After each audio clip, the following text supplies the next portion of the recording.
They're not doing any physical activity or anything like that. They're just kind of walking around in nature. And they showed very similar benefits to a lot of like the more active outdoor sports. So they showed lower cortisol levels, which is stress hormones. They showed lower depression scores. They showed increased mood. They showed better attention. And they showed a boost in their immune system functioning, including the ability to fight infections and cancer. So this is pretty amazing. So do you have to go in, the forest and bathe every day for hours at a time? It turns out you can do this in urban parks too. So people who regularly went to urban parks also described higher scores in their well-being, their life satisfaction, and they reported less psychological distress and anxiety. So does that mean you have to go out every day for hours? No, it turns out you could do a short-term visit at an urban park and get similar short-term psychological benefits. So just going out for a couple hours, less than a couple hours, sorry. These people showed enhancement in well-being, reduction in emotional stress, and relief in mental fatigue. So, and you can see that this is based on a couple studies down here. I tried to put the studies in where I could whenever I had room. So why? I started asking why, because you guys know that I'm biological in nature. And so the first thing I looked at is the effect of sunlight. And it does turn out that sunlight is really good for you. It's really good for the development of your central and peripheral nervous system. So for example, it has been shown that if you do not expose yourself to full spectrum sunlight, you have an increased chance for developing farsightedness. And this is not just kind of some touchy-feely thing where you're like you're sitting in front of your screen and you're straining your eyes. No, it turns out that as your visual system develops, the full spectrum UV increases the release of glutamate in your retina, and it really strengthens the connections that go from your eyes to your brain. And it actually, those connections can physically change the shape of your eye, such that particularly if your visual system is developing, so this is important for little kids, it could literally change the shape of your eye so that it goes more toward normal rather than myopic, right? But let's say you don't have any kids and you don't care. Okay, fine. Then it also, being exposed to that sunlight, increases the production of vitamin D. So vitamin D is a hormone that you make in response to sunlight. And vitamin D turns out to be really important for your immune system. So we know this because recently in the news, it's been shown that people who have normal to high levels of vitamin D have less COVID-19 symptoms. Probably some of you have heard that, right? But if we're talking about your brain, it turns out that vitamin D is actually protective to your brain. So it turns out when your brain is developing, it will engage in what's called apoptosis. Apoptosis is cell death. So as a normal part of development, some of your brain cells die. It turns out that less of those brain cells will die if you have good levels of vitamin D. So we can literally get groups of rats and we can expose some to sunlight, some not to sunlight, and the ones that aren't exposed to sunlight have thinner gray matter. They literally have less processing power than the ones that have been exposed to sunlight. So it's super important. And how does this come up with humans? It turns out if you're not getting enough vitamin D through your life, you have a higher risk of neurodegenerative diseases. These are diseases associated with cell death, things like Alzheimer's disease, Parkinson's disease, and MS. So get out there, get some sun. It's good for you. It's good for your brain. Another thing is, it turns out that sunlight is the way that your brain knows that it's daytime. And so there are literally tracks in your brain that go directly from your eye to the part of the brain that is your biological clock, and it resets it every day. And so if you want to wake up at the same time every day, and you want to go to sleep at the same time every day, you have to expose your brain to sunlight. It's the best way to reset that biological clock. If you don't do that, and this has happened to a lot of people during quarantine because they've been staying indoors, what will happen is you'll want to go to sleep later and later every day. So last night you went to sleep at midnight. The next night you'll want to go to sleep at 1. The next night you'll go to sleep at 2, right? And it gets worse and worse. And we know that if your sleep is disrupted, your mood is disrupted, your memory is disrupted, your hormones are disrupted, your appetite is disrupted. So please go out there in the sun and reset your biological clock every day, right? So these are all indirect ways that the sunlight can affect your mood and your thinking. But more recently, there have been studies that show there is actually a direct link. So this is a really cool study, and it's like in the past 3 years.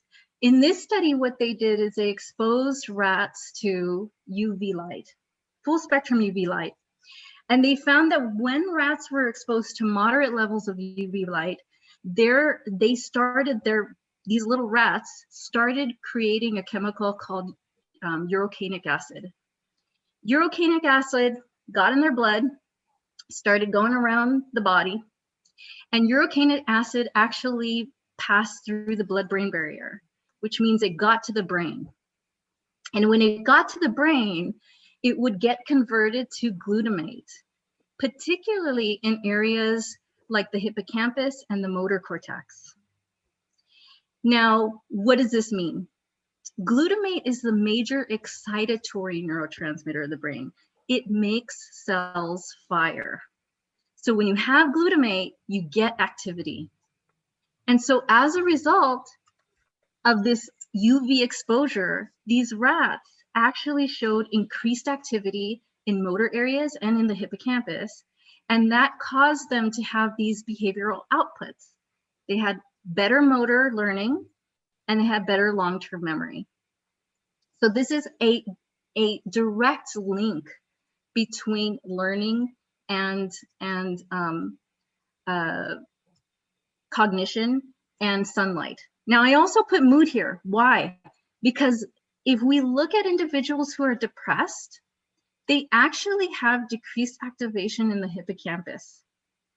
So while they didn't show that the rats were depressed, I'm willing to bet that this might actually impact mood, and we might see that down the line when we look at individuals who have mild to moderate depression.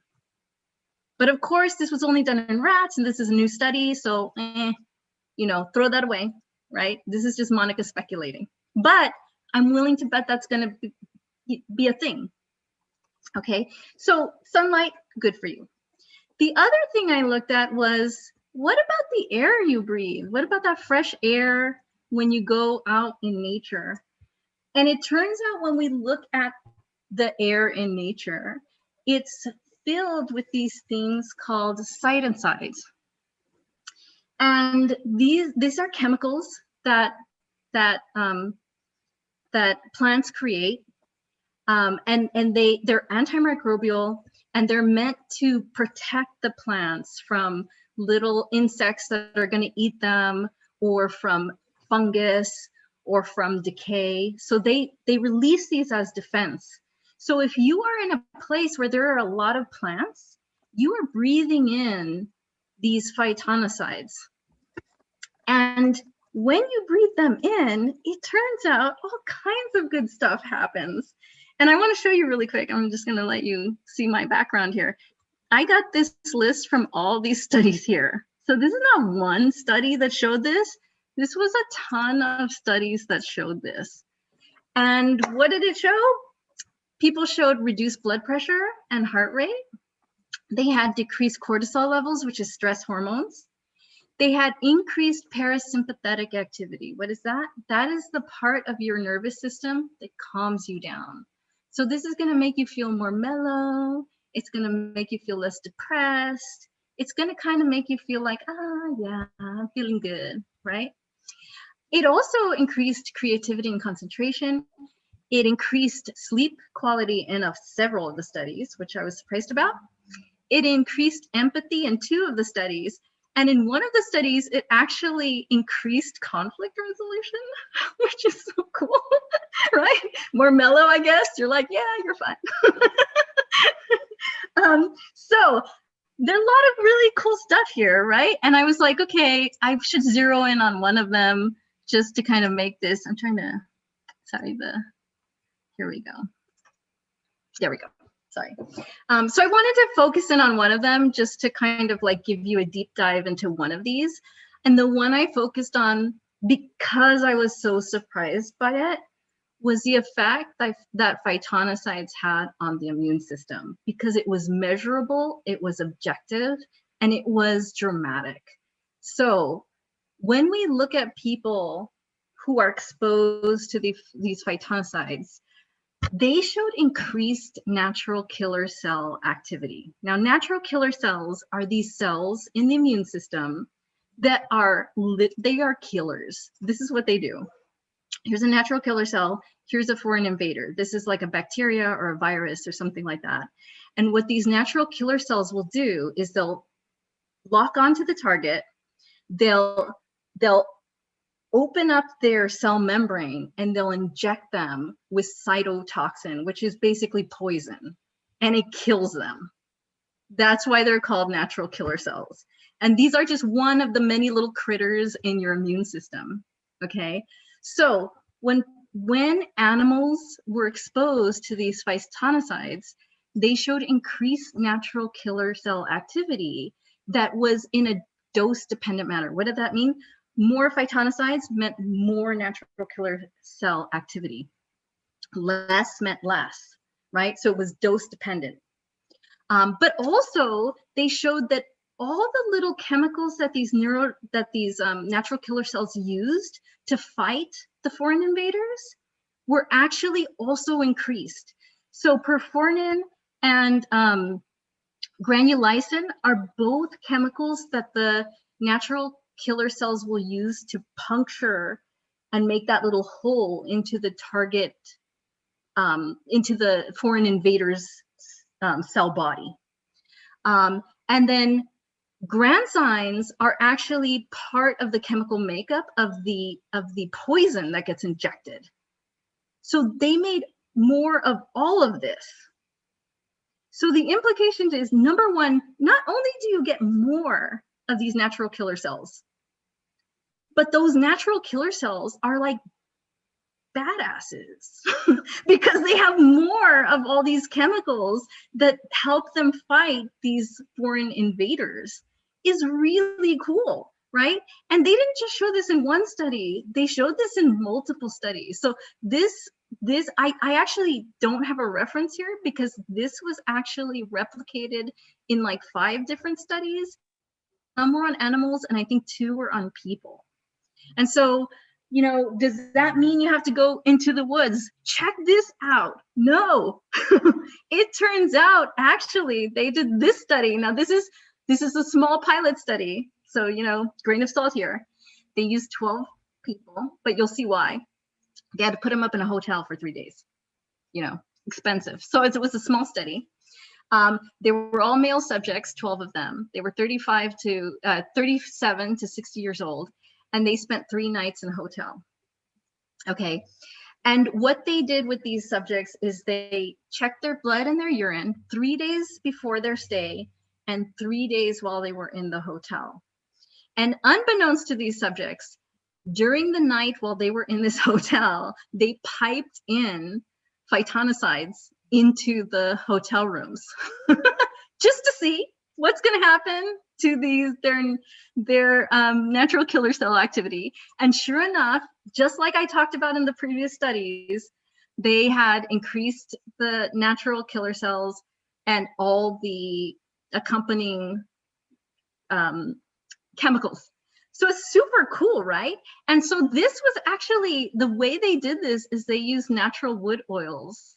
So like essential oils, which was like a place that I didn't expect to go down. Like I never in my life have used essential oils. So I'm not an essential oil girl, but this actually did work.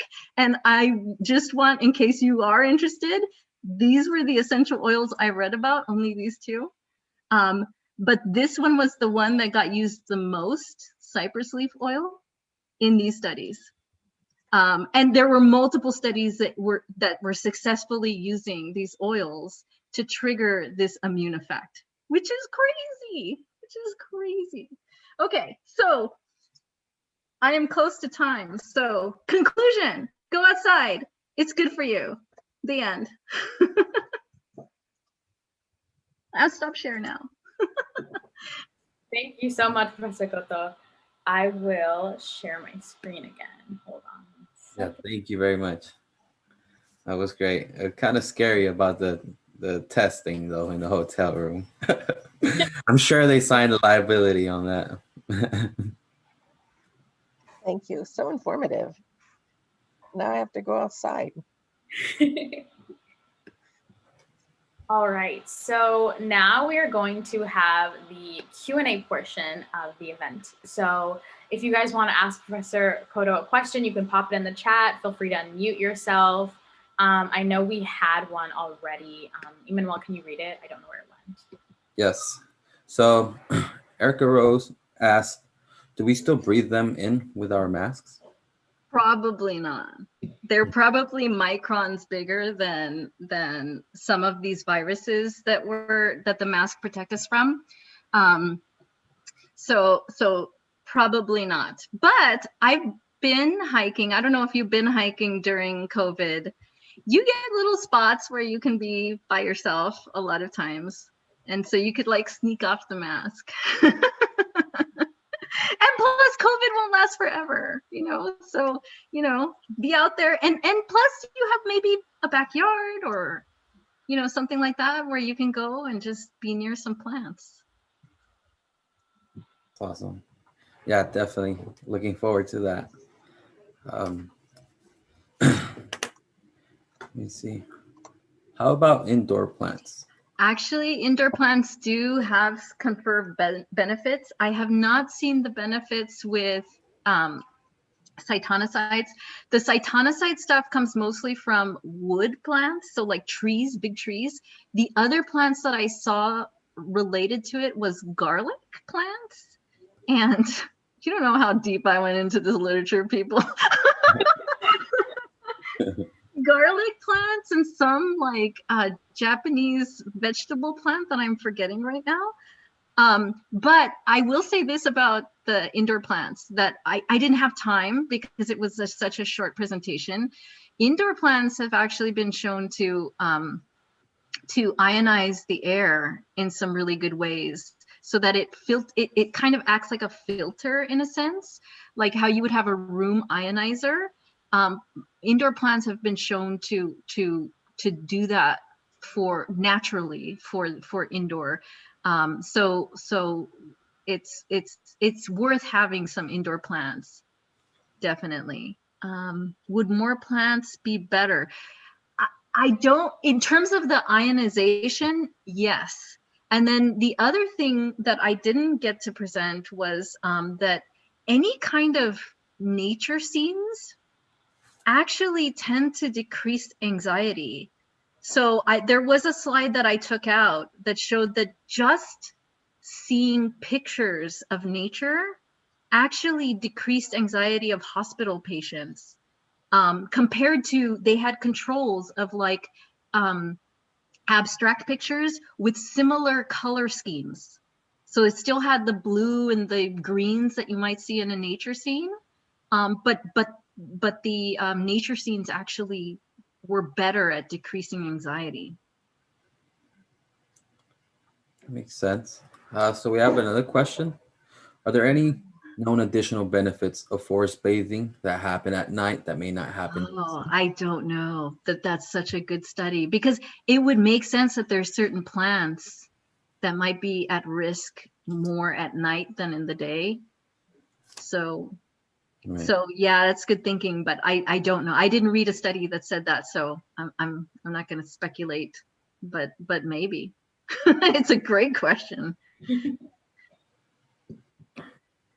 I think just now, since you mentioned like the study on hospitals, I think for anyone who's watching this presentation, I definitely would recommend the Sustainable Technologies course, DT110, where they cover biophilic design.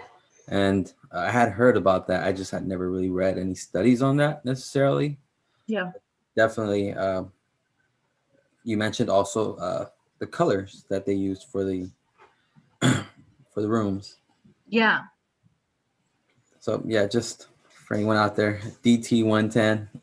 I love that course, by the way. I thought it was great. And then regarding the essential oils, so do you think it's the properties of the wood of a tree or their leaves which lead to the benefits?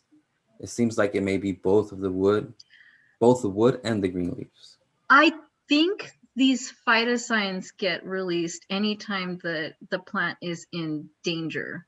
So I would imagine it could be released by both, but of course I'm not an expert on it, right?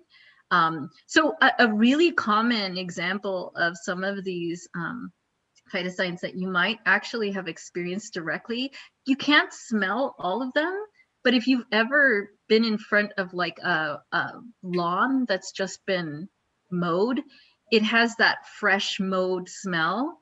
That is actually a chemical being released by the grass saying, help us. So that would be an example of one of these. Now, I don't know if that particular one increases the immune functioning. Like I said, it seems to be that most of these studies were done on like the wood essential oils. So I'm not sure exactly where it's being released on those plants, but that's what they've successfully shown creates the effect. Right.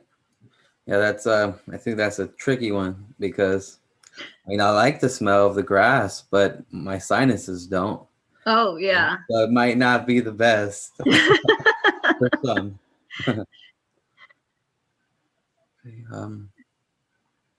Any more questions? Anyone, if they'd like to unmute themselves, feel free to do so as well.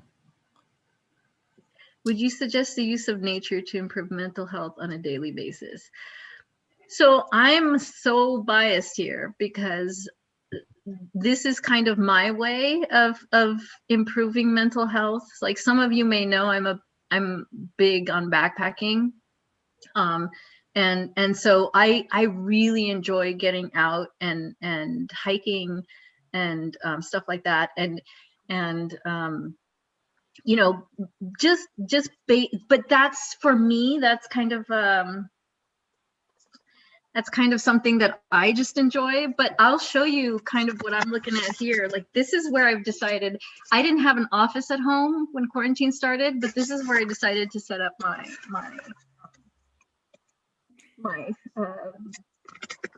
office. I sit by a big window, you know, and I wear sunscreen because some of that UV, too much, kind of going with that question that I'm seeing there, is there such a thing as overexposure? You do definitely have to be aware that UV light can be harmful to your skin and increase risk of, you know, certain skin cancers and stuff like that. That being said, it is important to get some. And it does seem to be critical, the timing of it, like I said. So in particular, I purposely will sit here in the morning for at least 15 minutes and have my breakfast, you know, before I go and put some sunscreen on. And I do put some sunscreen on because the sun is hitting me all day. But I love that. I love that. So yes, there is such a thing as overexposure to some of these things. What time is suggested in direct sun? I would say 10 to 15 minutes is enough to reset your biological clock in the morning. But that it's very critical that you get it in the morning, because you want your body to say, we now have sunlight, it is now morning. So don't do this. Don't like cover your windows with like some heavy you know, drapes and then expose yourself to sunlight at noon. Unless you always want to wake up at noon. Like you might be a shift worker and maybe noon is the time you want to wake up, then do that. But whenever is the time you want to wake up, that's when you want to expose yourself to that sun. You want to expose yourself to that sun in your morning, in the beginning of your day. Does the time difference for children? I would be a little bit more concerned with children. I would shorten that up a little bit, but I would still get them that sun exposure in the morning. We have Elizabeth raising her hand. Feel free to mute yourself. Oh yeah. Hi, just a question. I think you answered part of it. But for me, when you were talking about, you know, when COVID happened and people stopped going outside, it started messing with their sleeping patterns. Yeah. I've been good so far, but I just recently started having issues again. And it didn't really occur to me that could be it. For the last, I'm gonna say about the last 3-4 months, I really haven't gone outside. I work from home. And I'm just really focused on my schoolwork. So then I know you mentioned a little bit about doing like 15, going outside maybe for 15 minutes to kind of reset my internal clock. Is that what I can do to start, you know, getting back on my that is the easiest way to do it. Now some people will say go to sleep early, but you know what's going to happen if you go to sleep early? You're going to lay there and not sleep. I go to sleep later when I try to do that. Yeah. So it doesn't work. I know it's the worst way to try to reset your clock. The best way to try to reset your clock is wake up when you want to, not go to sleep when you want to. It's wake up when you want to, and then when you and it'll suck the first morning, and maybe even the first couple. But what will happen is, as long as you're waking up at the time, exposing yourself to the sunlight, it's going to get easier and easier. The other thing I would say in terms of light is there's a flip side to it. So there's 2 times when your body, when your brain is super sensitive to light exposure. It's in the morning, and that's going to tell the brain that, hey, it's morning time, and it's at night before you go to sleep. So the other thing that could be messing with your schedule is if you're sitting in front of like your screen and you don't have like the night setting on, what happens is the blue light from your screen tells your brain it's still daytime. You still have to stay awake. The sun is still out, and you don't want that either. So another part of that, another piece of the puzzle might be decreasing your exposure to light more at the end of the day. Okay, yeah, I think I'm like more of a night owl, so I do a lot of my work at night. So yes, Yeah. I guess Use the night. There's a lot of computers, phones, they have that night light setting. Use that night light setting. Okay, I will put it on automatic. Yeah. Thank you. Yeah, no problem. And do it like maybe an hour or 2 before you want to sleep. So if you want to sleep at 10, make it go on at like 8. Okay. Thank you for that question, Elizabeth. Thank you. We have another question. Yes. So is it ethical to market essential oils, especially since they're released through stress? They've heard that some trees are in danger of extinction due to these oils. Yeah, I don't know if I don't know much about the essential, like I said, I've never been into essential oils in my life. I just know that they work in this particular case. And I'm not, I don't know what other, like, I don't know what lemongrass does. I'm not, it's not my thing, honestly. So if you look into the ethics of it and it's not good, don't do it, right? I'm not advocating anything. I'm just saying that the effect is strong enough that you don't even need to be in the woods. You just need to be exposed to those phytocytes. And that's important to say, because if you're scientifically thinking about it, you might say, well, how do I know that increase in immune functioning isn't just because you're happy out there? No, they had guys in a hotel room, right? Just exposed to these phytocytes. So it's a control thing too. So I'm not advocating to buy these things because I don't know, again, I don't know anything about them. I'm just saying that they do actually work, and it does seem to be the phytosigns. It's crazy. Thank you. We have another question, I guess a follow-up question on some of the information you presented, Yeah. or some of the suggestions. So if Oh, we wear sunscreen as soon as we wake up, it's not necessarily good. well, so I used to do this. I used to put sunscreen on in the morning right before I left out the door. And the sunscreen doesn't really get absorbed by the skin for 15 minutes. So it kind of works. You just put it on and then go outside. It's not working for 15 minutes, but like you kind of don't want it to. But another thing too is you probably aren't putting the sunscreen on everywhere, probably. So you're probably maybe not putting it on your arms or on your neck, or there's going to be parts that are missing. So that's also something to think about, that, you know, there's other places on your skin. As long as you have exposed skin, that skin will start to make some vitamin D for you. Great, thank you. And it seems like we have another one. So I'm going to quote, I tend to have to study in the night hours because my children need much support in the AM for school. How long before I want to sleep? Should I log off? Would it help to go outside before bedtime for a certain amount of time? Ah, I wouldn't log off. I would just use your night setting to kind of mitigate that a little bit. If you have a really old computer and it doesn't have the night setting, there are literally glasses you can wear that block the blue light, and you can buy them on Amazon. You just wear them instead, and you're controlling your light that way. So you don't have to change, you know, how much you're sitting in front of your screen. You just have to change the light that's hitting your eye. If you think about it that way, then that might be a more useful way to think about it. Okay, thank you. And another question is, what if we just have a ton of houseplants? Obviously not the same as going outside, but will we still be exposed to the helpful cytosine?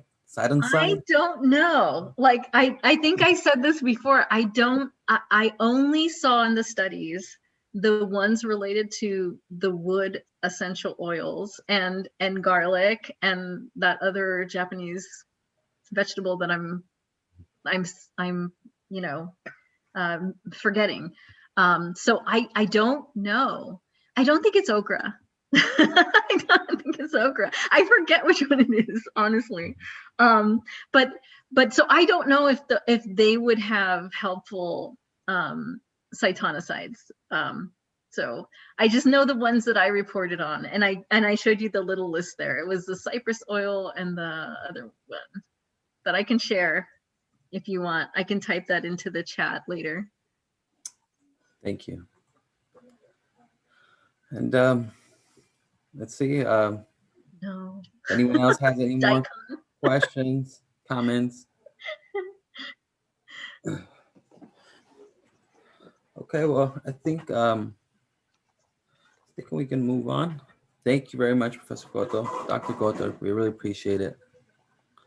Okay, so we are going to play a little Kahoot game. Like I said earlier, it is going to be based off of Dr. Koto's presentation. So let me just pull up that Kahoot game so I can give you guys the ID. For those of you who don't know how to play Kahoot, you just go to www.kahoot.it. And then you type in this game pin that's going to pop up on the screen in a sec. It's just loading. And I just want to note that Professor Goto mentioned that the plant she was mentioning, the vegetable, it's cypress leaf oil. Those are the cytonicides that were mentioned specifically. Awesome. Thank you.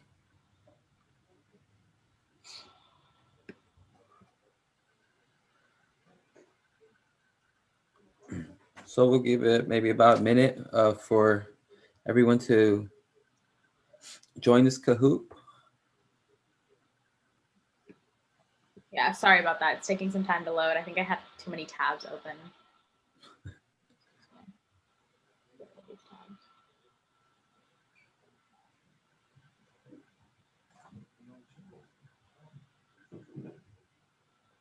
Oh, and then one thing to mention about the Kahoot game, I know it's like really fun to make your name all different and stuff like that. I like doing that too. But because there's prizes, we want to make sure that we know who you guys are. So at the end, we're going to share a Google form with you. And in the Google form, we're going to ask for your information. And one of the things is going to be like your name. So we can make sure that it correlates with the Kahoot game. So the winners are getting their prizes. I'm just going to, sorry guys, I'm like, it's not loading.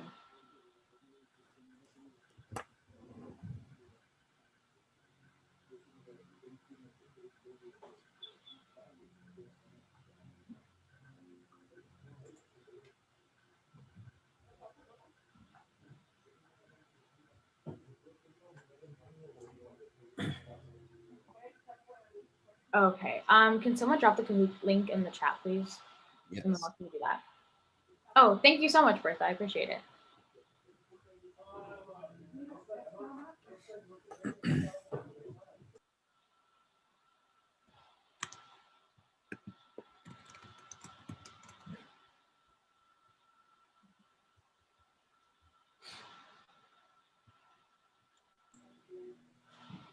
Hey, Emmanuel, can you try to do it? It's not working on my end.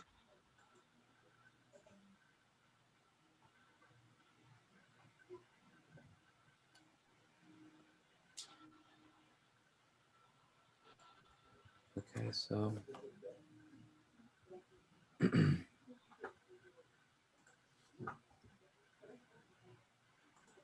sorry about that, y'all. Yeah, sorry guys.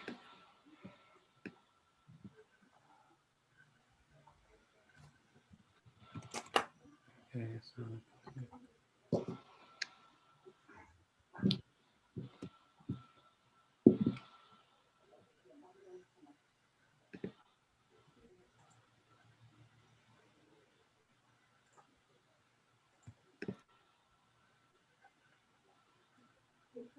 okay, so it's loading a pin.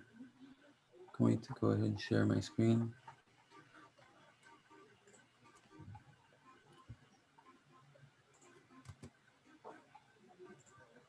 Okay, so the pin is 6020150.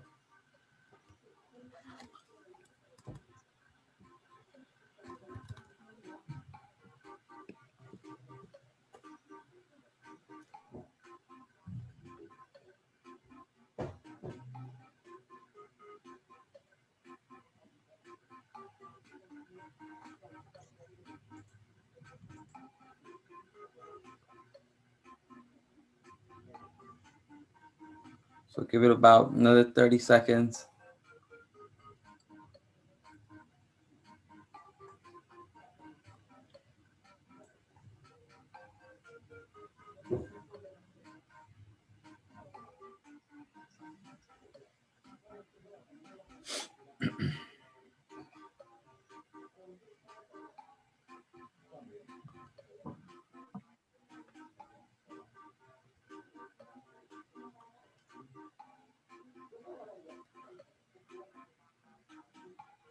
Okay, so give you another 10. Seems like people keep joining.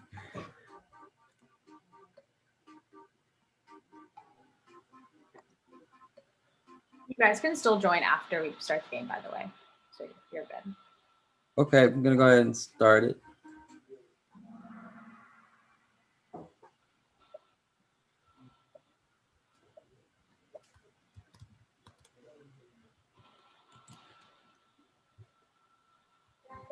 Okay, so the first question is, what are phytocytes? Red is compounds emitted by plants as a defense mechanism.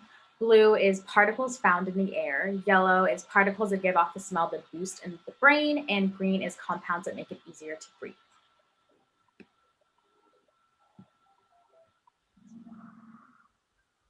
Awesome. Okay, so 13 of you guys got it right. Good for you. You guys are paying attention.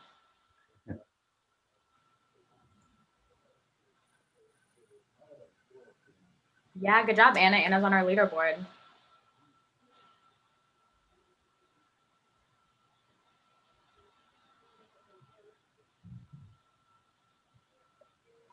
Okay, so excessive time indoors has been shown to increase the tendency for red, nearsightedness, blue, headaches, 3, fatigue, and green, farsightedness.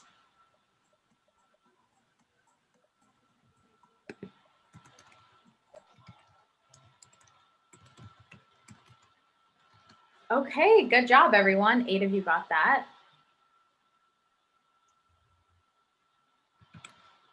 Wow, nice, Anna. It's like really just going at it.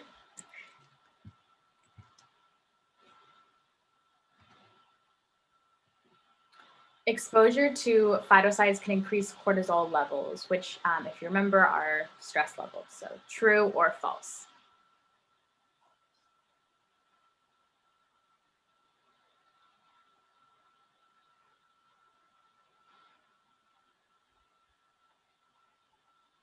"24 of you got it. Wow, that was easy. Good job, guys. Good job, 24 of you. Dang, Anna. Anna's really just moving up there. Sunlight exposure is not known to enhance which of the following? Not known. Red, eyesight, yellow, learning, blue, mood, and green, cognition.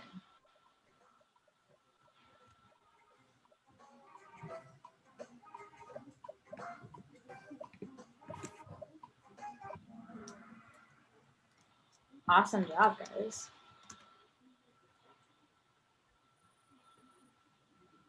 Yay, Sophia Davis. She moved up. Johanna and Anna. It's totally Forest bathing lowers stress levels. True or false? Also, I really like that picture. I thought it was really nice, so I put that one in. I love dogs, so I had to choose that one. Can you repeat the question? Yeah, forest bathing lowers stress levels. Blue, true, and red, false. Yes, you guys are paying attention. And our last question. All right. Where is the Humongo Watershed located? This is all the way back to the very beginning. Red, Los Angeles, blue, Azusa, yellow, La Crescenta, or green, Pasadena. And if you look at the picture, if you guys know your geographical locations, that's a little hint for you.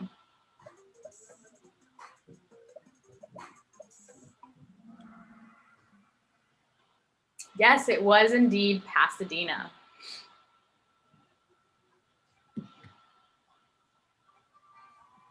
So, dun, dun, dun, dun. Third place, Emily. Good job, Emily. Second place, Garun. I'm sorry if I mispronounced that. And first place goes to Johan. Awesome. Oh, Johan, sorry. I don't know if I mispronounced that. I'm so sorry. But good job, guys.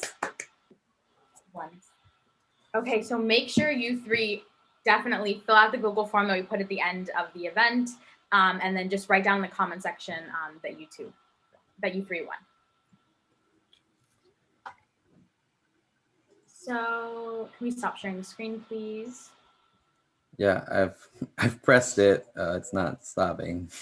You're good. Don't worry. Are you able to press stop share on your end? Yeah, there we go. Thank you. Yeah, of course. Okay, and for the second part of this, after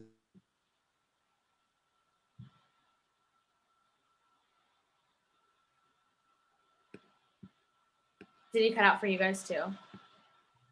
Yeah, he cut out? Okay. That's totally fine. What is it called? I will just say it for him. So for Sean, can you text him that he cut out, please? Thank you. So for the second part of the event, we are asking you guys, if you can, to go to Humongo Watershed. The address is right there for you guys. It's 455 Oak Grove Drive, Pasadena, California, 91103. And Emmanuel so graciously woke up early this morning before his classes, and he posted QR codes. They're red and they have the sustainability committee logo on the top of them. And he posted them around the site, and you can scan the QR code, and then it'll pop up a Google form on your phone. And then those who fill out the Google form will get a mystery giveaway. The Google form is just asking you questions like your name, your email, and things like that, just so we can, one, confirm that you did do the walk, and then two, that you, yes, Professor Cotto? Yeah, I just want to say to those students who are in my class, the Google form is in the chat, and this is the form I was talking about that you would have to fill out to get the extra credit, just in case, because some of them might not be used to like live Zoom. No, 100%. Yeah. So the one in the chat is the Google form for attending this event. So it just looks like this. And then there will be a second Google form for the Humongo Watershed, with the QR code. So I don't know if that confuses people. Yeah, the one in the chat is the one you want this event. For this event. So if you don't know how to do that, you go down somewhere on your menu in Zoom, there's a chat button, click on that, and you'll see the link for the Google form. Yes, if you need the link again, we can put it in the chat again. But especially the 3 winners, please fill out the Google form so we can get you your prizes. And then, like I said, again, we have QR codes at the Humongo Watershed. And if you scan it, fill out the Google form, you're going to get a mystery giveaway. They will be up. The QR codes will be up until this Sunday. So until Sunday, they're going to be up, and then we're going to take them down. I had a quick question regarding the form that you put in the chat. Mm-hmm. It says to give a mailing address, but when I did that, it says that it must be a valid email address. So did you want us to put our mailing address or our email address? Oh, we meant mailing address, like mail, so we can send you the prizes. It won't. I don't think the form will let us submit it unless it's an email address. If you can just submit your email address, and then we'll contact you. Sorry about that. And also, I apologize. Zoom kicked me out. But this is just a bit of the QR code that you can find throughout the Humongo Watershed Park. So it is printed in red. At the moment, there's about 5 of them. I will be placing some more this afternoon. And again, those will be available until Sunday. And I think that concludes it for us. Thank you very much. Just to be super clear, can you say Yes. Sunday, the date? Oh, yes. Just because people are going to be watching this on YouTube. Sunday, March 28th. Thank you. Thank you so much. And then just really quick, Sean is just going to give a quick shout out to our socials. He's our social media manager guy. Yeah. Hey guys, I hope you all enjoyed that wonderful presentation by Dr. Cotto and the Kahoot game. I want to plug our social media really quickly, which we started just recently. But yeah, it really means a lot to us if you gave us a follow and kept up with our future events and all that exciting stuff. And we do have community meetings that we live stream on YouTube. So if you're interested or passionate about sustainability, we would love for you guys to watch that. But yeah, tell your friends about us, and thank you all for coming, and we hope you enjoyed the event. Thank you, Sean. Yeah, thank you everyone for joining us. Thank you for the help in presenting this, Dr. Cotto, and thank you to the AS Sustainability Committee. Appreciate your time, and we look forward to having y'all join some of our future events. Thank you. There's a question in the chat, Leela, I believe it is. It will be posted on so we're live streaming it on YouTube. So the entire event is going to be posted on the ASPCC YouTube channel. Yeah. Which, if you have the flyer, the link will be on the flyer. If not, we can drop the flyer in the chat right now. So. Yeah, it's currently live streaming at the moment. I'm going to pause it since there was a bit of an issue with the live stream from the beginning. It started about 11 minutes in to 1, but we will be removing that one and uploading the full video. So keep an eye on that. And that will be through the ASPCC YouTube account.